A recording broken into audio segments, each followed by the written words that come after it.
শরীরের অ্যান্টিবায়োটিক হিসেবে কাজ করে যেসব প্রাকৃতিক উপাদান। প্রাকৃতিক অ্যান্টিবায়োটিক এমন কিছু উপাদান যা রোগ প্রতিরোধে অত্যন্ত কার্যকর।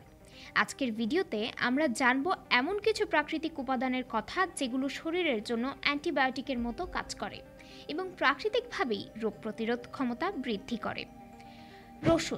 রসুনকে প্রাকৃতিক অ্যান্টিবায়োটিকের রাজা বলা হয়।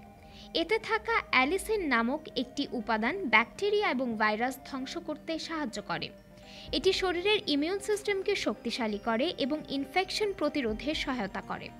প্রতিদিন সকালে কাঁচা রসুন খেলে শরীরের রোগ প্রতিরোধ ক্ষমতা বাড়ে। মধু অতি প্রাচীনকাল থেকেই একটি প্রাকৃতিক অ্যান্টিবায়োটিক হিসেবে ব্যবহৃত হচ্ছে।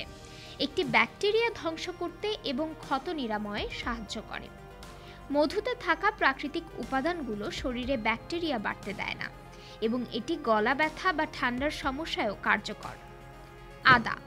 আদা একটি শক্তিশালী অ্যান্টি ইনফ্ল্যামেটরি উপাদান যা ব্যাকটেরিয়া ও ভাইরাস ধ্বংস করতে সাহায্য করে।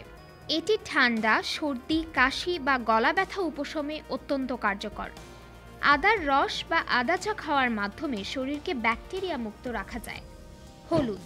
হলুদে থাকা কারকিউমিন নামক উপাদান অ্যান্টিব্যাকটেরিয়াল এবং অ্যান্টি ইনফ্ল্যামেটরি বৈশিষ্ট্যের জন্য পরিচিত। এটি শরীরের ভেতরের ইনফেকশন কমাতে এবং রোগ প্রতিরোধ ক্ষমতা বাড়াতে সাহায্য করে। প্রতিদিন গরম দুধের সঙ্গে সামান্য হলুদ মিশিয়ে খেলে উপকার পাওয়া যায়। লেবুতে প্রচুর পরিমাণে ভিটামিন সি থাকে, যা ইমিউন সিস্টেমকে শক্তিশালী করে।